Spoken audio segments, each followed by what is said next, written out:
किन किन प्रकार से होता है, कौन कौन से कारण हैं मरुस्थलीकरण के। तापमान की दृष्टिकोण से अगर देखा जाएगा तो मरुस्थल 3 प्रकार के होते हैं। एक होगा शीत मरुस्थल,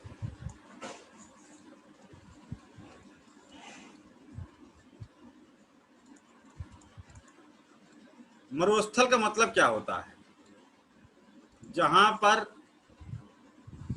रेतीली जमीन। अच्छा रेत ही होना जरूरी है? नहीं, ये जरूरी नहीं, नहीं ये नहीं है कि सूखा भी रेत कह होना सकते कोई हैं। आवश्यक अनिवार्य तो है नहीं। अनुपजाऊ जमीन। मरुस्थल वो क्षेत्र होगा जहां तापमान दोनों ही तरीके के मौसम्स में सबसे सर्वाधिक होगा। सर्दियां हैं तब भी सबसे ज्यादा है और गर्मियां हैं तब भी सबसे ज्यादा है। तो ऐसा क्षेत्र मरुस्थलीय क्षेत्र, उस ऐसे क्षेत्र को मरुस्थलीय क्षेत्र कहते हैं, क्योंकि ऐसे जगह पर ना तो कोई वनस्पति, उपयोगी वनस्पति सही से ग्रोथ कर पाती है, ना कोई वन्य जीव सही से ग्रोथ कर पाते हैं। नहीं, डाइवर्सिटी सबसे कम पाई जाती वनस्पतियां होती हैं और उपयोगी वनस्पतियां भी होती हैं, ऐसा नहीं है, सबसे पूरा कम गड़बड़ है। डाइवर्सिटी। देखो शीत मरुस्थल, हाँ हाँ मैंने गलत बोल दिया, डाइवर्सिटी सबसे हाँ कम है, बायोडाइवर्सिटी कह सकते हैं, कम होती है। हाँ सबसे कम देखो बायोडाइवर्सिटी। शीत मरुस्थल, कोल्ड डेजर्ट है ना, दो हैं, आर्कटिक एंड अंटार्कटिक। ये दोनों क्या है, पोलर डेजर्ट, ठीक है, ध्रुवीय मरुस्थल कहलाते हैं। ये क्या है, पोलर डेजर्ट, ध्रुवीय मरुस्थल, ध्रुवों पर पाए जाते हैं। और परमाफ्रॉस्ट रीजन है, हमेशा यहाँ पर ठंडी रहती है। टेम्परेट डेजर्ट में आते हैं जो वही 60 मतलब 55 से 75 डिग्री के बीच में अक्षांशों पर जो मरुस्थल पाए जाते हैं। Temperate region beyond the 50 degree मान लो, हाँ। और पोल के नीचे जो मरुस्थल पाए जाते हैं वो शीतोष्ण कटिबंधीय मरुस्थल। उष्ण मरुस्थल में गर्म सब ट्रॉपिकल या वाले जो मरुस्थल होते हैं, उपोष्ण कटिबंधीय क्षेत्र में जो पाए जाने वाले मरुस्थल होते हैं उन्हें उष्ण मरुस्थल कहते हैं। और सबसे ज्यादा मात्रा में मरुस्थल उपोष्ण कटिबंधीय उच्च वायुदाब पेटी पर ही पाया जाता है, ठीक है। सर्वाधिक संख्या में मरुस्थल पाए जाते हैं उपोष्ण कटिबंधीय उच्च वायुदाब यानी सब ट्रॉपिकल हाई प्रेशर बेल्ट पे सबसे ज्यादा पाए जाते हैं। अभी क्यों इन्हें सब ट्रॉपिकल डेजर्ट भी कहते हैं। दूसरा चीज, इन्हें ट्रेड विंड डेजर्ट भी कहते हैं। ट्रेड विंड मतलब सनातनी पवने, उनका मरुस्थल भी कहते हैं। अभी एक एक चीज हम इनके बारे में पढ़ेंगे। तो इतना तरह के मरुस्थल हम लोगों ने देख लिए। अब यहाँ पर बात आती है कि मरुस्थल होते क्या हैं। मरुस्थल होते क्या हैं, ठीक है। मरुस्थल वे जगहें होती हैं जहां पर वाष्पोत्सर्जन की दर वर्षण की दर से अधिक हो, ठीक है। Rate of evaporation exceeds rate of the precipitation in an area. कितना भी बारिश हो रही लेकिन वाष्पोत्सर्जन अगर ज्यादा है तो मिट्टी में नमी की मात्रा कम होगी। और फिर मरुस्थल में, हाँ लाइट चली गई है ना, उससे मोबाइल से कनेक्ट है। सारी बलाएं ना सब अभी आएंगी। अब आ रही है? नहीं सर, पहले भी सही आ रही थी वैसे तो। आ गई लाइट भी आ गई, आ गई लाइट, जैसे डांटे वैसे आई। आपका नेटवर्क आज भी गड़बड़ है शिवेन जी। हाँ, तो दूसरी बात, यहाँ पर मध्य अक्षांशीय क्षेत्र में ट्रेड में पाए जाते हैं। अब एक एक तरह के मरुस्थल देख लेते हैं कैसे बनते हैं, ठीक है। सबसे पहले हम बात कर लेते हैं, पहले तो कनेक्ट कर,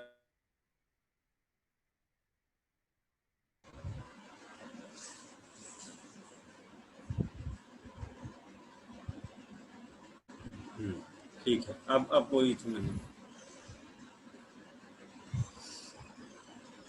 सबसे पहले हम लोग बात करते हैं कि मरुस्थल में सब ट्रॉपिकल वाला बात जो हमने किया था वो कैसे मरुस्थल होते हैं। उसके लिए हमको देखना पड़ेगा कि ट्रेड विंड ही क्या होती है।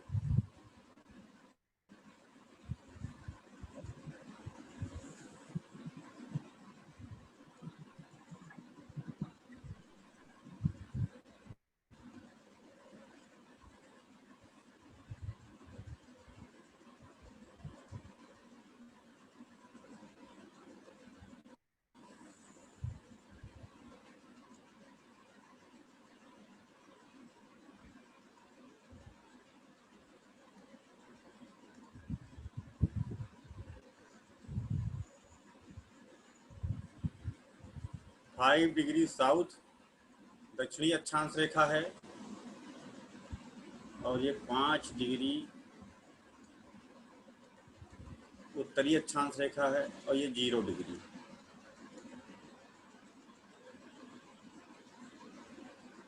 ये वाली जो पेटी है, रीजन है, देखने को जो मिल रहा है, पहले तो इसको हम पूरा ब्लू कलर कर दें।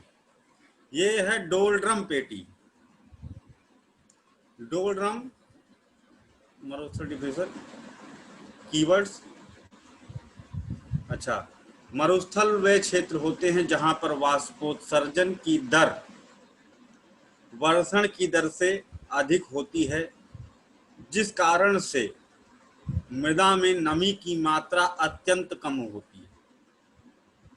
मृदा में नमी की मात्रा अत्यंत अल्प होती है और यह स्थान सभी जीवधारियों के लिए जीवन यापन हेतु उत्तम नहीं होते हैं। कुछ ही प्रकार की, ठीक है, कुछ ही प्रकार की जीरोफाइटिक, ठीक है, जीरोफाइटिक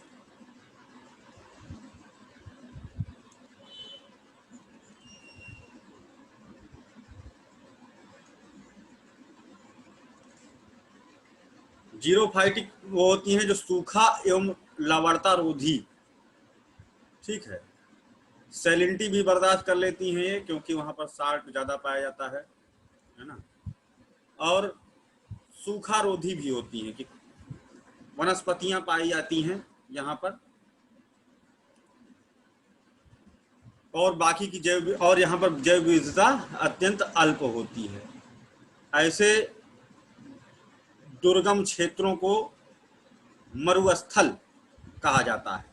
मरुस्थल का मतलब मरा हुआ स्थल, ऐसी जमीन जो मर चुकी है, प्यासी जमीन, प्यास के कारण मर गई है, संथारा हो गया है जमीन के। ये है डिफिनीशन, कहने का मतलब मरुस्थल का।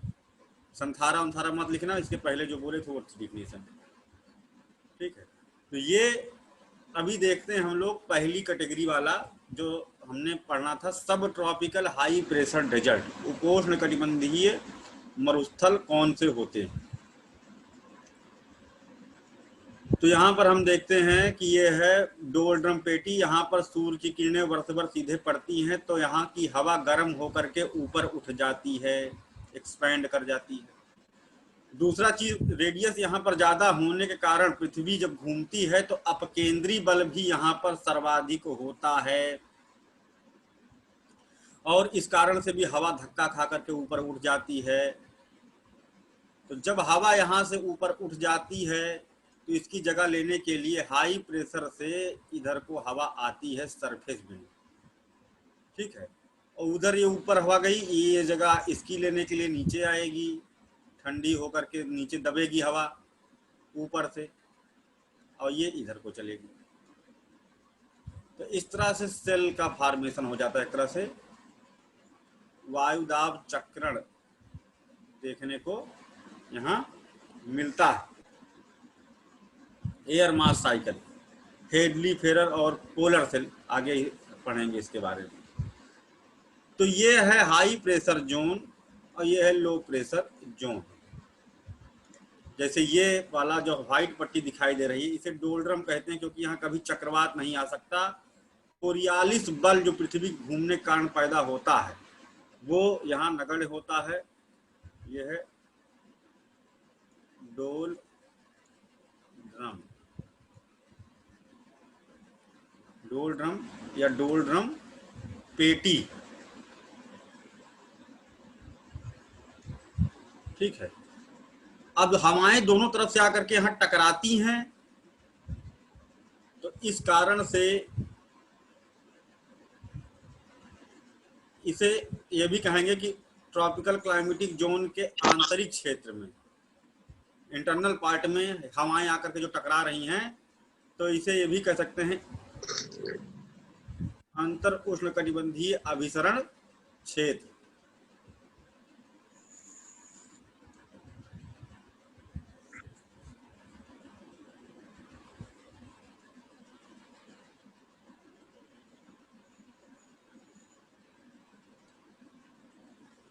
ठीक है, अंतर उष्णकटिबंधीय अभिसरण क्षेत्र ये 30 to 35 डिग्री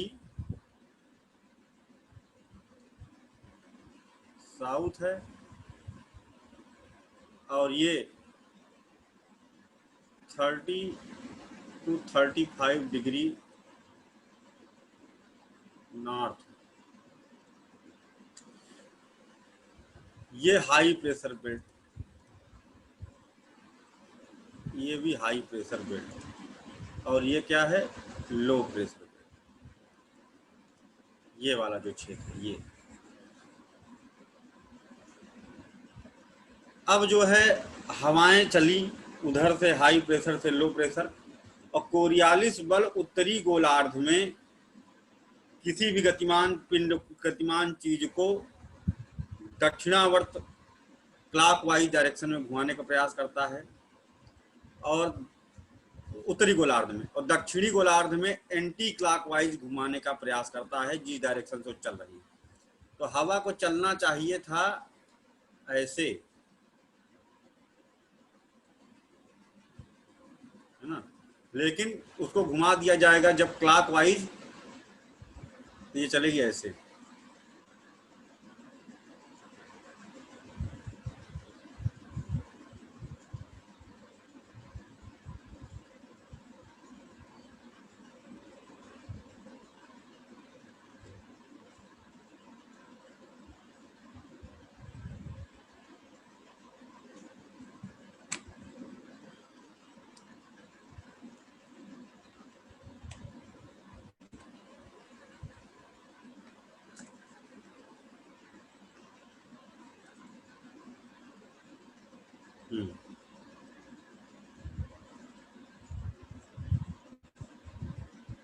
और इधर भी,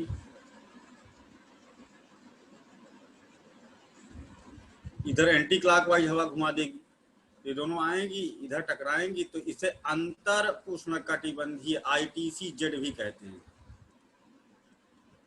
इंटर ट्रॉपिकल कन्वर्जेंस जोन, अंतर उष्णकटिबंधीय अभिसरण क्षेत्र कहा जाता है। यहीं से टकरा करके ये ऊपर उठती हवाएं। ये पूरे वर्ष अपनी इसी पथ पर चलती हैं, प्लेनेटरी विंड हैं, सनातन काल से चली आ रही हैं। इस कारण से इन्हें सनातनी पवन भी कहते हैं और ट्रेड विंड भी कहते हैं। ट्रेड का मतलब व्यापारिक पौने नहीं होता है, कुछ किताबों में लिख दिया गया है व्यापारिक पौने, हाँ, तो व्यापारिक पौने उसका मतलब नहीं होता है। ट्रेड का मतलब होता है वे पौने जो पूरे वर्ष एक ही पथ पर गतिमान रहती हैं, उन्हें ही कहा जाता है ट्रेड विंड। ठीक है,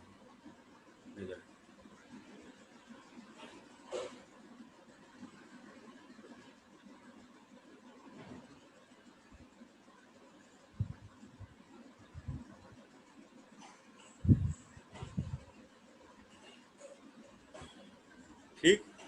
अब बात आती है कि ट्रेड विंड डेजर्ट क्या होते हैं। ट्रेड विंड डेजर्ट ही सब ट्रॉपिकल हाई प्रेशर पे पाए जाने वाले डेजर्ट होते हैं। उपोष्ण कटिबंधीय उच्च वायुदाब के क्षेत्र में पाए जाने वाले मरुस्थल होते हैं,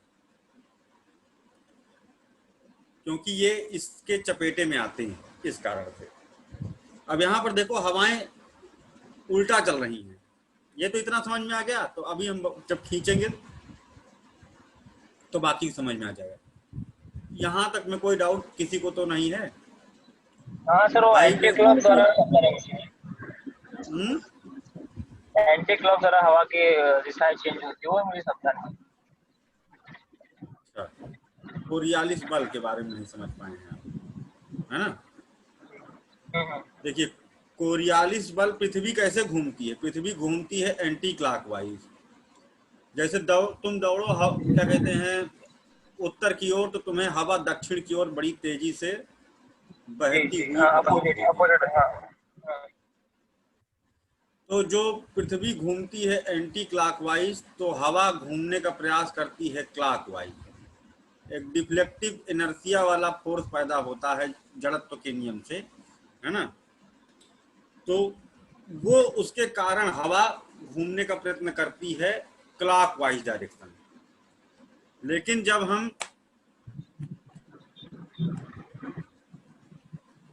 हम इसका मेजरमेंट करते हैं विषुवत रेखा से, तो हम पाते हैं, यहां से अगर हम देखेंगे तो वो क्लॉक ही वाइज इधर से भी घुमा रहा है, इधर से भी घुमा रहा है, पोल से अगर मेजर करेंगे तो।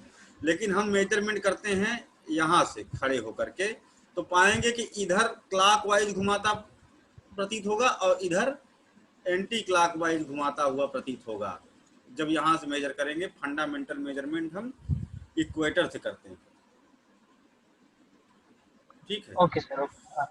हाँ, तो ये तो अभी क्लियर हो गया ना। और ये कोरियालिस बल, इसे कहते हैं कोरियालिस।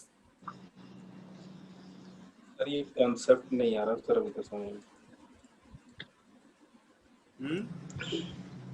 नहीं आया सर अभी समझ। कॉन्सेप्ट नहीं समझ में आया? सर मतलब किसका?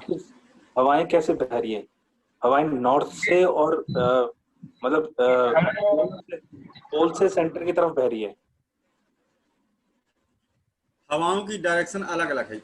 वो हाई प्रेशर जहां है, हाई प्रेशर से लो प्रेशर की तरफ हवाएं बहेंगी। तो सर यहाँ ये पर तो, भी हाँ, हाई प्रेशर से लो प्रेशर, तो हाई प्रेशर तो सेंटर पे। हाई प्रेशर सेंटर पे कैसे होगा? सेंटर पे तो लो प्रेशर होगा।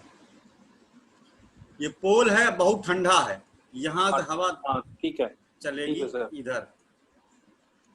सर गर्म से, और सर ठंडे से गर्म की तरफ आएगी ना, गर्म से ठंडे हाँ, की तो आ तरफ। तो रही है, ये तो आ रही है भाई। यहाँ पर तापमान बहुत ज्यादा है, जी सर। 5 डिग्री से 5 डिग्री के बीच में, तो हवा इधर को चलेगी।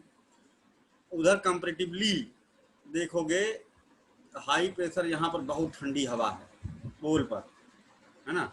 तो वहां से भी हवा चलेगी, पोलर ईस्टर्ली इधर को, है ना? ध्रुवीय पूर्वा पवन।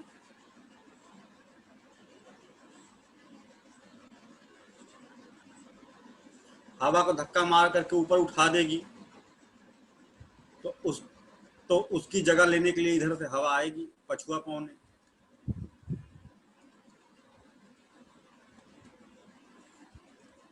दोनों यहाँ टकराएंगी, फ्रंट बनेगा, वाताग्र, ये सब आगे पढ़ाया जाएगा। ऐसे आके दोनों हवाएं इधर टकराती हैं। तो यानी जो हाई प्रेशर बेल्ट बीच में है, अस्वच्छांश जिसे कहते हैं, क्योंकि घोड़ों को वहां फेंकना पड़ जाता था। शिप में जो लेके आ रहे थे, घोड़ों का व्यापार होता था, तो जब वहां से गुजरने लगती थी, डूबने लगती थी, तो वहां पर घोड़ों को उठा करके फेंक देना पड़ता था पानी में, ये बच जाए हम लोग। इस कारण से उसे अश्व अक्षांश के नाम से जाना जाता है। ठीक है? अब जो है यहाँ पर देखते हैं, मामला हमको यहाँ का देखना है। ये ट्रेड विंड डेजर्ट का मामला यहाँ देखना है। इधर वाला टेम्परेट डेजर्ट है और ये पोलर डेजर्ट है, परमाफ्रॉस्ट रीजन। क्लियर? यहाँ तक तो क्लियर? कि कोई डाउट है तो अभी फिर समझाऊं।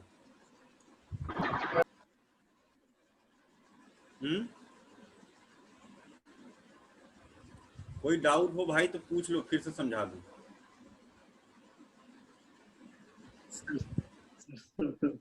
सर समझ में तो नहीं आया, खैर कोई बात नहीं, लेकिन पूरी क्लास का टाइम खराब नहीं करना चाहता, तो आप मुझे सर बाद में नहीं, समझा दो इसको एक बार, वो समझ नहीं आई। ठीक है, मैं फिर से समझाता हूँ।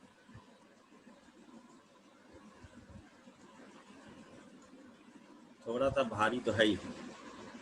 अगर वो इमेजिन नहीं हो पा रहा कि मतलब कैसे हवाएं चल रही हैं, और लो प्रेशर पॉइंट तो बदलते रहते हैं और हाई प्रेशर पॉइंट भी बदलते रहते हैं। नहीं नहीं, शिफ्ट होते रहते हैं लेकिन बदलते नहीं रहते हैं। हाँ, शिफ्ट वही मतलब था सर मेरा, शिफ्ट होते रहते हैं। शिफ्ट 5 डिग्री होंगे, जिधर को सूर्य होगा उधर को 5 डिग्री होंगे, शिफ्ट होंगे, है ना।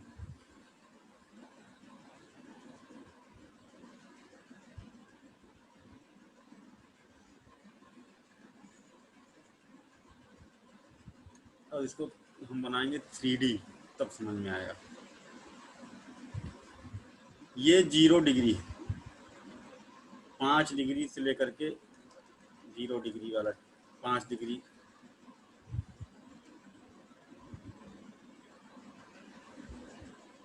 साउथ वाला क्षेत्र। लो प्रेशर और हाई प्रेशर का साइंस भी बता देना सर हाँ एक बार। ठीक, अभी बीच से जा रही है 0 डिग्री, जमीन जुड़ी हुई है आपस में। अब क्या है कि यहाँ सूर्य की किरणें हमेशा पड़ रही हैं सीधी, तो यहाँ की हवा उठ गई ऊपर गर्म होकर।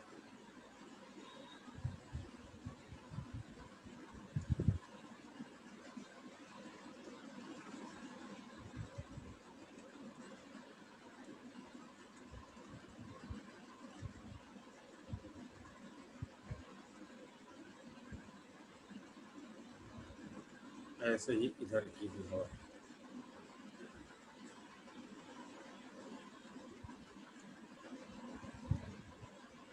ठीक है, लो प्रेशर हवा यहाँ से ऊपर उठ रही है, लो प्रेशर बेल्ट। ठीक है, तो ये क्या है, निम्न लो प्रेशर बेल्ट है। और इसकी जगह लेने के लिए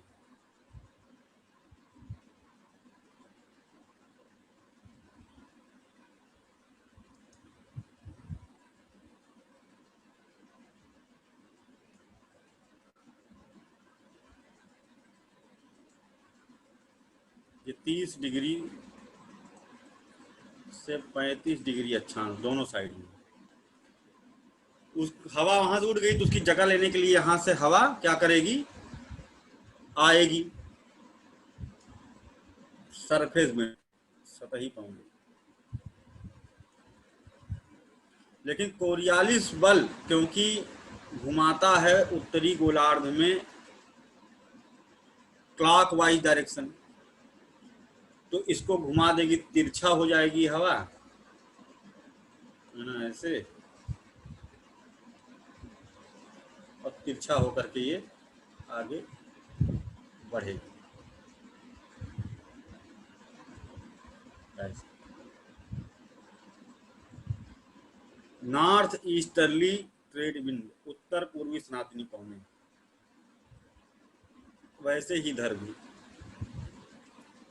एंटी क्लॉकवाइज हवा घुमाई जा रही है, क्योंकि ये दक्षिणी गोलार्ध है, हवा वहीं से ऊपर उठ गई। चलो भाई, ऊपर उठ गई, अब वहां ऊपर जा करके ये इधर की हवा जब यहाँ आई तो नीचे इसकी जगह लेने के लिए यहाँ से ठंडी हवा नीचे सिंक करेगी। ठंडी क्या, दुगनी ठंडी नहीं होती, गर्मी होती है, और कंपेरेटिवली उससे तो ठंडी होती है। ये नीचे हवा इसके सिंक कर रही है ऐसे।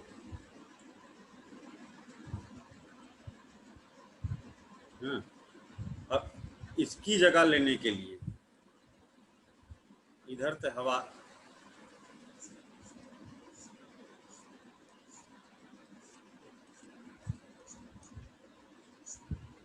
इधर को चली आ रही है। तो यहाँ पर हमें एक चक्र देखने को गोल गोल मिल रहा है ना, हवा का, जिसे कि कहते हैं यहाँ पर हेडली चक्र, हेडली वायुदाब चक्र।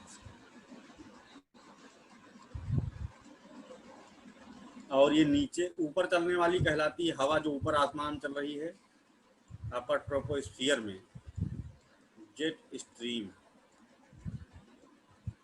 जेट धारा।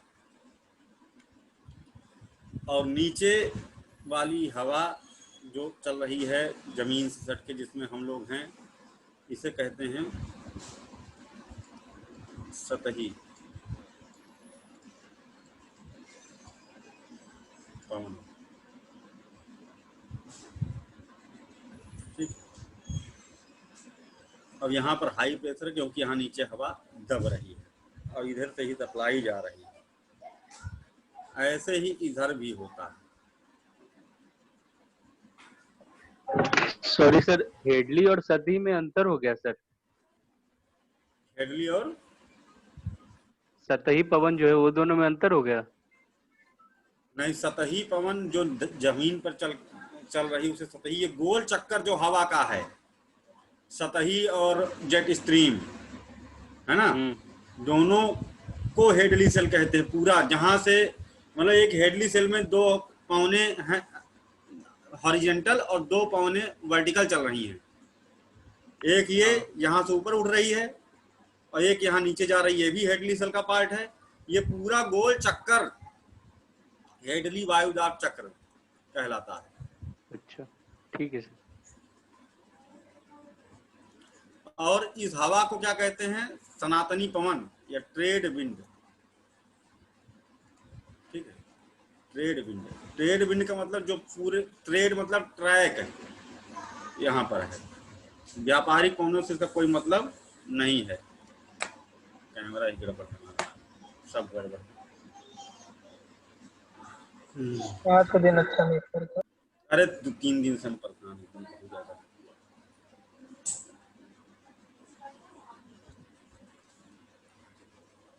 छुट्टी में करेगा सर। जरूरी है कि ये जो 30 से 35 डिग्री अक्षांश से ये मतलब जो हाई प्रेशर है वो आए, उससे आगे का भी तो आ सकता होगा। 40 डिग्री या 45 डिग्री उसके आगे का नहीं आ सकता। उसका कारण हम बता रहे हैं क्यों नहीं आ सकता। उसका कारण है क्योंकि हवा यहाँ से दूसरे साइड में भी पछुआ पवनें भी चलती हैं ऐसे।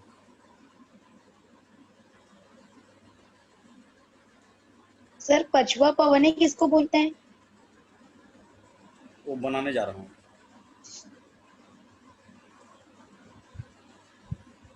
ये है 60 से 65 डिग्री अक्षांश। ठीक। और ये है 90 डिग्री ध्रुवीय क्षेत्र, जहाँ पर आपने देखा भी मरुस्थल है।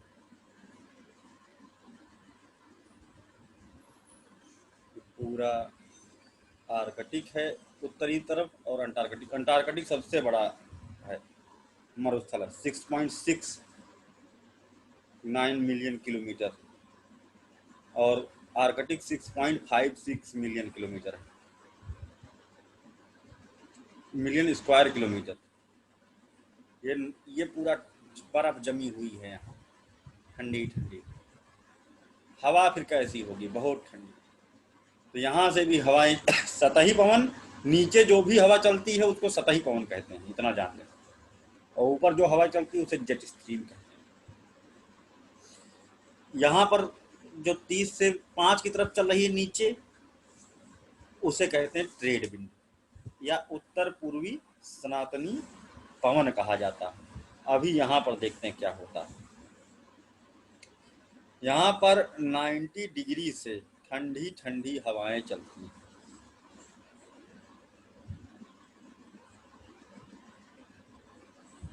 कोरियालिस फोर्स उन्हें फिर घुमाएगा क्योंकि उत्तरी गोलार्ध है। और कोरियालिस फोर्स 90 डिग्री पर सबसे ज़्यादा होता है ना। और जैसे जैसे ये भी प्रश्न कई बार पूछा गया है जैसे जैसे विषुवत रेखा की ओर आते हैं, कोरियालिस बल का मान घटता जाता है, नगण्य हो जाता है। 5 डिग्री उत्तरी अक्षांश से 5 डिग्री दक्षिणी अक्षांश के बीच निग्लिजिबल होने के कारण, मतलब नगण्य, जीरो नहीं कहेंगे, नगण्य होने के कारण कि वो है तो लेकिन घुमा नहीं सकता कुछ, वहां पर कोई चक्रवात नहीं आते हैं, साइक्लोन शैडो रीजन है। 5 डिग्री नॉर्थ से 5 डिग्री साउथ, इसी कारण से उसे डोल्टन कहते हैं। यहाँ पर ठंडी ठंडी हवाएं देखो ये चली, इन्हें कहते हैं, करो, ध्रुवीय पूर्वा पवन।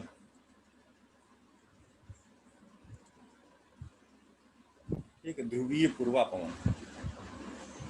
अब ये हवा यहाँ से आती है, गर्म हवा को उठा करके फेंकती जाती, दबा करके, है ना, दबा करके गर्म हवा को फेंकती है, क्योंकि गर्म हवा हल्की होती है, ये होती है भारी, तो ये दबाती चली जाती, लेकिन एक लेवल ऐसा आता है जहां से और पीछे हवा को नहीं दबा पाएगी, क्योंकि हवा का कंसंट्रेशन बढ़ चुका है, तो फिर दबाने के चक्कर में ये वहीं से अपना ऊपर उठना शुरू कर देती है, ऐसे, है ना।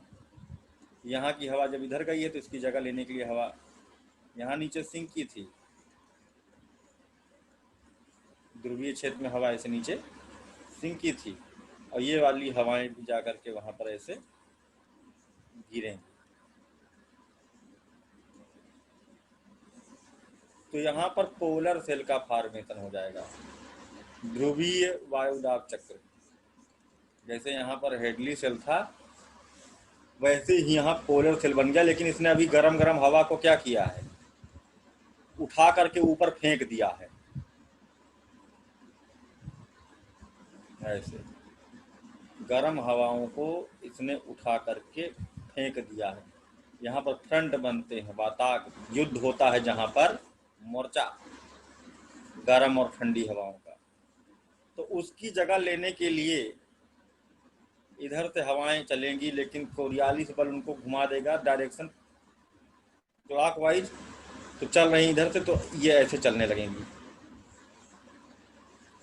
तिरछा घूम करके, पश्चिम से चलती हुई नजर आएंगी, पछुआ पवने, वेस्टर्लीज, ये आएंगी 60 तक लगभग, बाकी तो शिफ्ट होती रहती है, 55 तो कभी 75, है ना।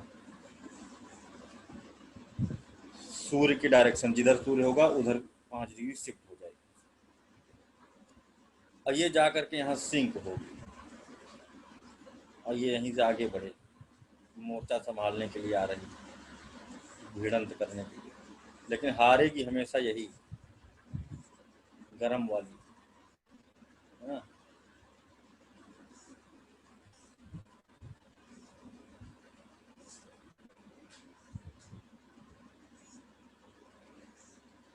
यहाँ पर भी एक चक्र देखने को मिल गया, गोल चक्र देखने को मिल गया, ये देखो ऐसे। सर ये जो चक्र है 35 से लेकर 75 तक हो सकता है, 35 से लेकर के 65 तक होता है नॉर्मली, है ना। अब जो सूर्य इधर रहेगा तो उधर थोड़ा शिफ्ट हो जाता है, तो नॉर्मल कंडीशन की हम लोग बात करेंगे बस। 65 डिग्री अक्षांश, ठीक है, ये देखो 60 से 65 डिग्री तक, तो यहाँ पर देखने को मिल रहा है हमें कि ये सप्लाई 30 से 35 डिग्री की तरफ हवा दोनों तरफ जा रही है, ठीक है, इसे ही कहते हैं अश्व अक्षांश।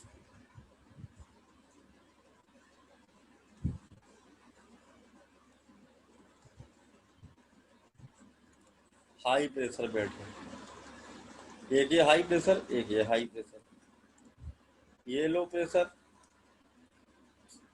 शीतोष्ण कटिबंधीय निम्न वायुदाब का क्षेत्र भी इस वाले को कहते हैं, उपध्रुवीय निम्न वायुदाब क्षेत्र भी कहते हैं, सब पोलर लो प्रेशर बेल्ट भी कहते हैं। ये पूर्वा पवन है, यह ट्रेड विंड, ये ध्रुवीय पूर्वा पवन है और ये पछुआ पवन है, पश्चिम से आती हुई नजर आ रही है पछुआ पवन। और यहाँ पर ये जो गोल चक्कर है इसे कहते हैं फेरल सेल। ये हो गया हेडली सेल, ये हो गया पोलर सेल यानी ध्रुवीय वायुदाब चक्रण, और ये हो गया फेरल।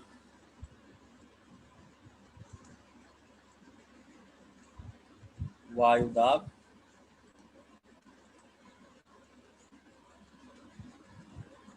चक्रण। अब समझ में आया कि नहीं आया?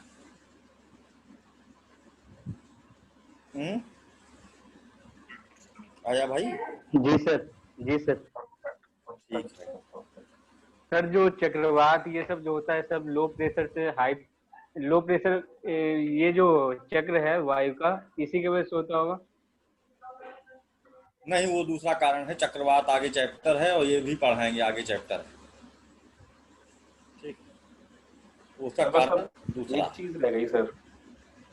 हम्म सर जैसे 17 पवने जो हैं, तो यहाँ जिस जिस एरिया में ये है सतही पवने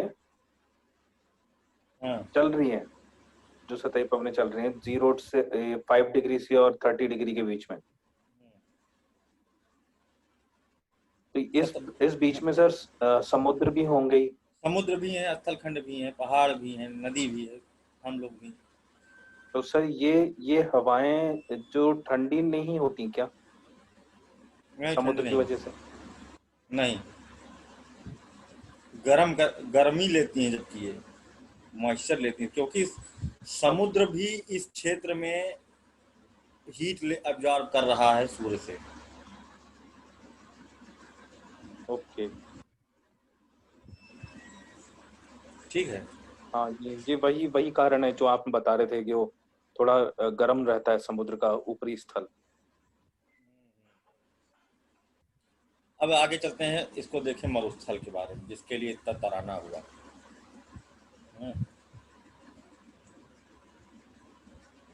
अब मान लो एक डिब्बा ये है, डिब्बा क्या एक महाद्वीप है ये समंदर है। फिर ये समंदर है और ये महाद्वीप है। अब चाहे सदर्न हेमिस्फीयर ले लो, चाहे नॉर्दर्न हेमिस्फीयर ले लो। नॉर्दर्न हेमिस्फीयर लोगे तब भी, सदर्न हेमिस्फीयर लोगे तब भी। अब यहाँ पर चलाई जाए पवने,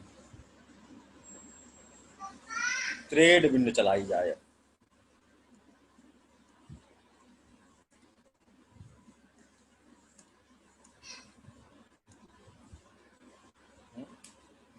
चला दो ट्रेड विंड, तिरछा चलानी है ना, उत्तर पूरब।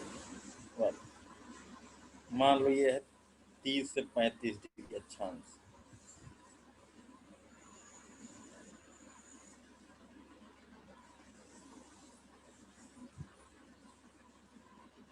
ये 5 डिग्री मान लो। उसी चीज को फिर से यहाँ लगा दिया हूँ, है ना, लेकिन अब की स्थलखंड और समुद्र बना दिया हूँ। तो यहाँ पर हम देखेंगे हवाएं चल रही हैं ऐसे।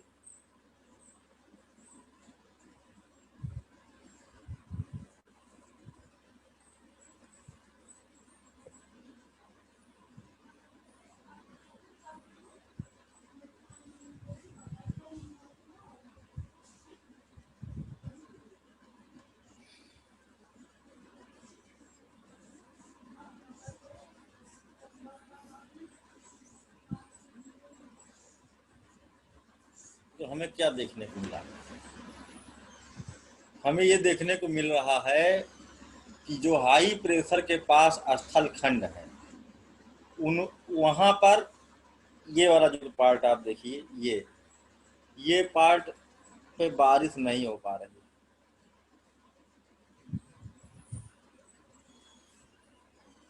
क्यों नहीं हो पा रही? क्योंकि हवा मॉइस्चर लेकर के नहीं आ रही वहां।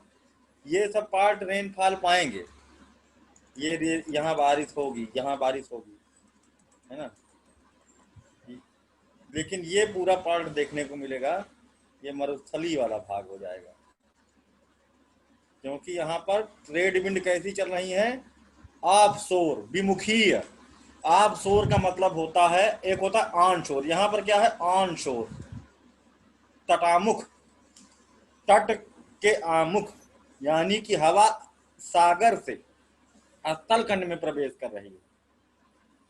तो इस कारण से क्या हो जाएगा कि यहाँ पर जब सागर से स्थल खंड में प्रवेश कर रही तो नमी लेके आएगी और यहाँ भारी वर्षा करवाएगी।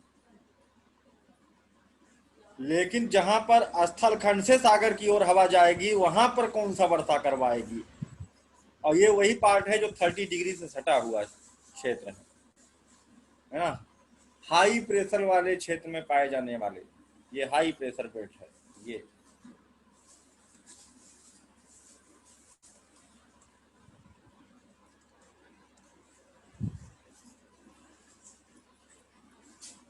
ठीक है,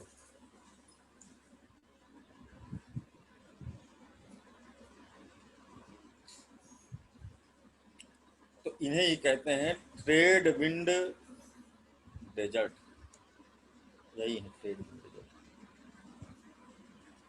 मरुस्थल।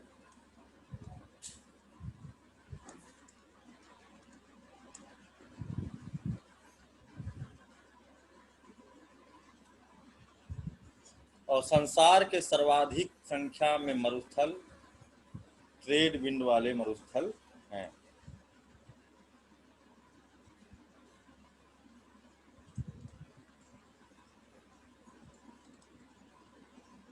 ट्रेड विंड के ऑफ शोर होने के कारण है, इसीलिए ट्रेड विंड डेजर्ट या सब ट्रॉपिकल डेजर्ट,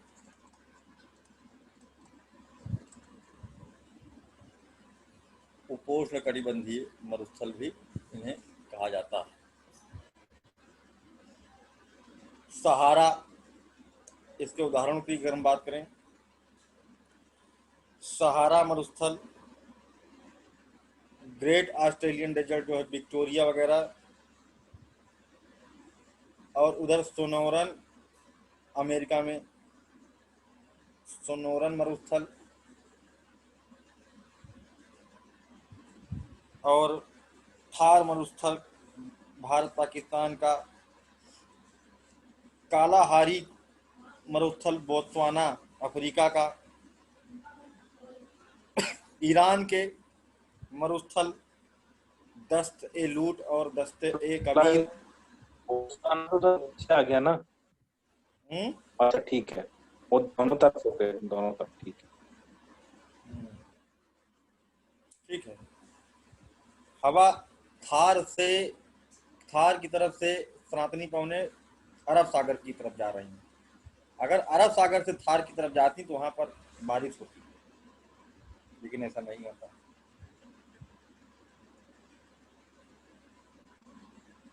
ठीक है, तो ये सब कैसे मरुस्थल हो गए, ये सब मरुस्थल हो गए सब ट्रॉपिकल वाले।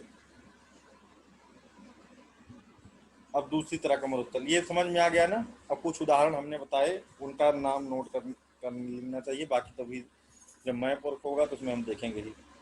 सहारा अफ्रीका में है ना, ग्रेट ऑस्ट्रेलियन डेजर्ट विक्टोरिया का मरुस्थल,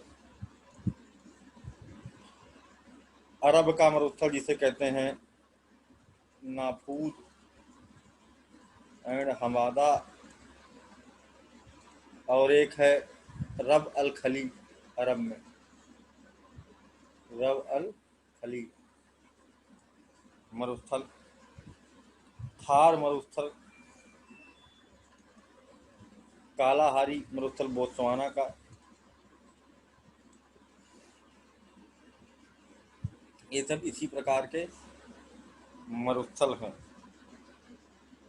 सर ये रबल खली कहाँ पे है सर? ये क्वेश्चन आया है सर, रबल खली का। अरब का मरुस्थल को रबल खली, ग्रेट अरेबियन डेजर्ट का दूसरा नाम है सर। ये किसी और चीज के लिए भी फेमस है ना सर?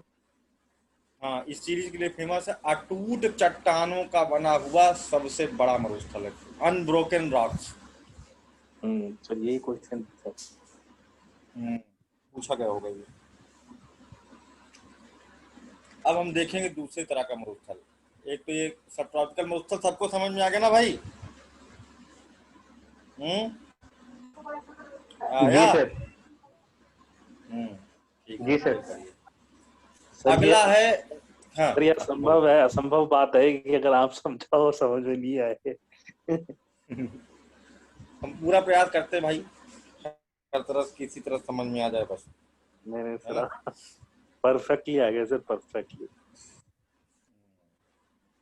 दिमाग में घूम रही है चीजें सर, जो आपने अभी बता दी है। लग रहा है कि हाँ कैसे फॉर्मेशन हुआ होगा, कैसे हवाएं चल रही हैं। तो सर ये शीतोष्ण है या उष्ण? कौन सा? सब ट्रॉपिकल मतलब होता है उपोष्ण। उप उष्ण, सी मतलब जो उष्ण है उससे थोड़ा कम है ना, उप उष्ण। ठीक है। उपोष्ण कटिबंधीय मरुस्थल या ट्रेड विंड डेजर्ट्स। अब अगली बात आती है, तट रेखा से दूरी होने के कारण भी मरुस्थलों का फॉर्मेशन होता है किसी कॉन्टिनेंट के सेंट्रल पार्ट में।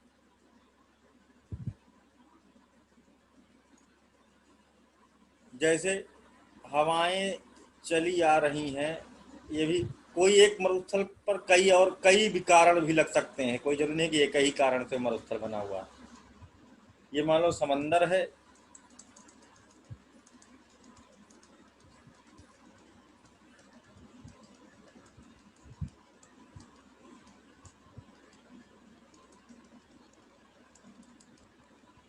और यहां से जब हवाएं चली तो यहाँ पर बारिश की खूब ज़्यादा करी तट पर, इधर और कम हो गया, यहाँ पहुँचते पहुँचते मॉइस्चर ख़त्म हो गया, ये बेचारा सूखा पड़ जाता, ये वाला पार्ट हो जाएगा सूखा।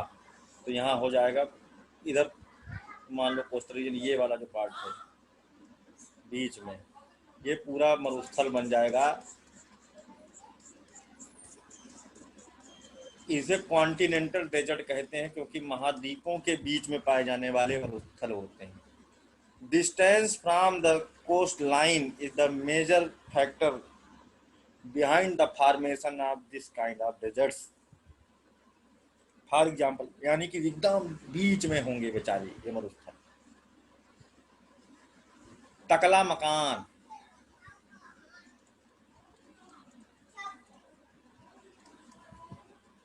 गोबी, किजाइल कुम 2015 यूपीपीसीएस, काराकुम उज्बेकिस्तान और तुर्कमेनिस्तान के मरुस्थल हैं ये। किजाइल मतलब लाल मरुस्थल, कुम मतलब मरुस्थल, और काराकुम मतलब काला मरुस्थल। रेत के रंग के आधार पर इनका एक उज्बेकिस्तान है और एक दूसरा का तुर्कमेनिस्तान में है। किजाइल कुम मरुस्थल के बीच में सेंट्रल पार्ट में एक ताशकंद जगह है जहां पर दुनिया में सबसे ज्यादा तापमांतर देखा जाता है। मरुस्थलों में तापांतर दिन में बहुत अधिक गर्म और रात में बहुत अधिक ठंडे हो जाते हैं। ठीक है, यहाँ तक समझ में आई बात? अगला फैक्टर, इसी का कारण एक बार बता दो सर, ये टेम्परेचर का, कि टकला मकान में भी सबसे कम टेम्परेचर, लोएस्ट टेम्परेचर डेजर्ट है। नहीं, टेम्परेचर डिफरेंशियल बहुत पाया जाता है। जैसे रात में ये क्या कहते हैं, हीट एब्जॉर्ब करता नहीं, हीट एब्जॉर्ब करता है पानी, ये पानी गुण है, और इसमें पानी है नहीं तो हीट एब्जॉर्ब करेगा नहीं। दिन में जितना आएगा उतना लौटा देगा, तो दिन में बहुत गर्मी, और रात में बचा ही कुछ नहीं इसके पास तो ठंडा। रात में बहुत ठंडी, दिन में बहुत गर्मी, रात में बहुत ठंडी। ठीक है। रजनीश जी ने पूछा ग्रेट अरेबियन डेजर्ट का सेकंड नेम क्या है? राबल खली। ठीक है। सर गुप्ता जी ने पता नहीं क्या पूछा है, उसमें डॉट डॉट लिख के आया है, उसमें कुछ समझ नहीं आ रहा है। फिर से पूछिए, अंग्रेजी में उसको लिख दीजिए, हिंदी में लिखने से शायद डिब्बा बन जाता है।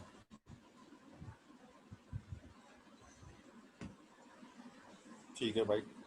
अगला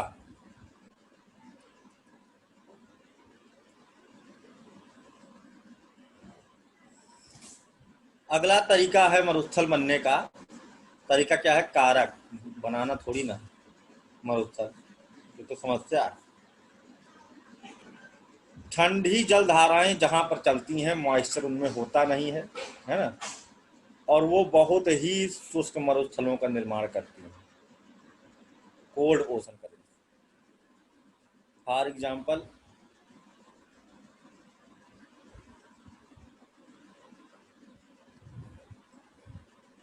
ये अमेरिका है, हाँ,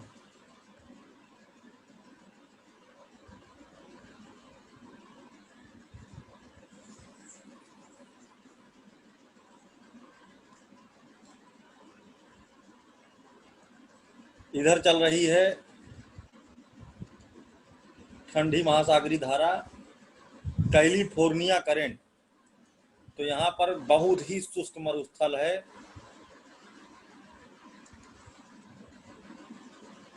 मोजावे का मरुस्थल, driest desert of North America continent.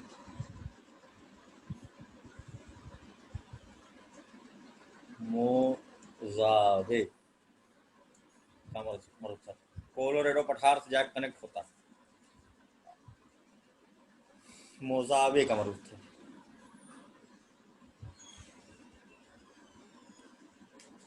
Driest desert है यहाँ का। ऐसे ही कौन सी करंट है ये? कैलिफोर्निया।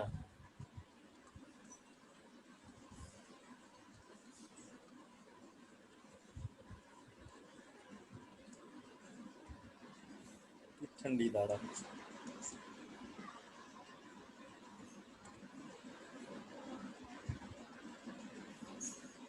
ऐसे ही यहाँ पर पेरू या हम्बोल्ट की ठंडी धारा,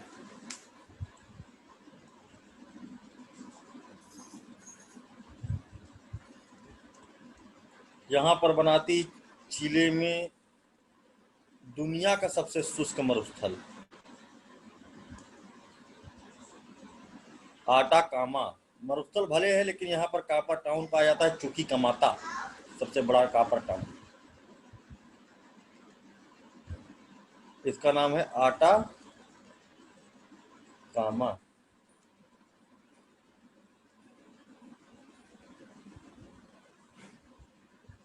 ऐसे ही अफ्रीका में ठंडी महासागरी धारा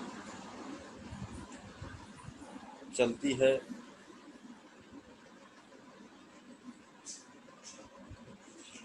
इस कारण से यहाँ नामीब डेजर्ट बन जाता है। नामीबिया में नामीब मरुस्थल। इसी तरह ऑस्ट्रेलिया में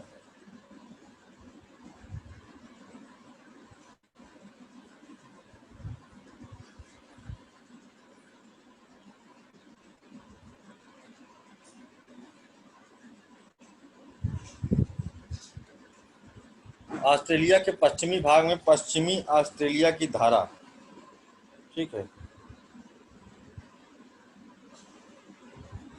ठीक है, पश्चिमी ऑस्ट्रेलिया की धारा इधर बहती है।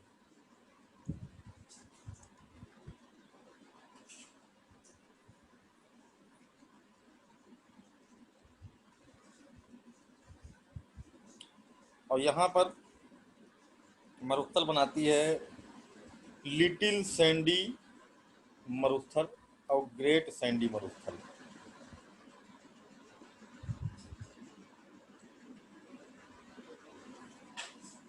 दो मरुस्थल, लिटिल सैंडी, नाम ट्रांसलेट नहीं करेंगे, नाम लिटिल सैंडी और ग्रेट सैंडी। मरुस्थलीय बनाते हैं। तो इससे हमें पता चलता है जहाँ पर ठंडी महासागरीय धाराएं चालित होती हैं वो वहाँ पर मरुस्थलीकरण कहते हैं। आटाकामा तो दुनिया का सबसे ड्राई है, तो 0.04 मिलीमीटर। कहीं चिड़िया टॉयलेट टपका देती होगी तो उसको काउंट कर लेते होंगे, रेनफॉल समझ लो 0.04 मिलीमीटर पर ईयर, मतलब निग्लिजिबल रेनफॉल यहाँ देखने को मिलता है। तो ये भी फैक्टर हो गया। सूर्य की किरणें जहाँ तिरछी पड़ती हैं, जैसे कि पोलर रीजन, वहाँ पर सूर्य की किरणें पहुँच ही नहीं पा रही हैं, तापमान बहुत ज़्यादा डाउन है, इस कारण से बर्फ जमी रहती है, वहाँ पर घास नहीं उग सकती है, पेड़ पौधे नहीं उग सकते हैं, वो अभी मरुस्थल है, कोल्ड डेजर्ट। ठीक है, तो ये सब मरुस्थलीकरण कारण थे। मानव जनित मरुस्थलीकरण कारण जैसे कि न्यूक्लियर वेपन टेस्टिंग कर डाला है ना, अत्यधिक प्रदूषण के कारण। जैसे कौन सी नदी है जिसे बायो डेजर्ट ऑफ इंडिया कहते हैं, पूछा गया है, नदी को कहते हैं बायो डेजर्ट ऑफ इंडिया। वहाँ उसमें इतना ज़्यादा प्रदूषण है कि वहाँ उस नदी में जीवन संभव नहीं जीव जंतुओं का। तो मरुस्थल दामोदर नदी जो छोटा नागपुर पठार से निकलती है, दामोदर।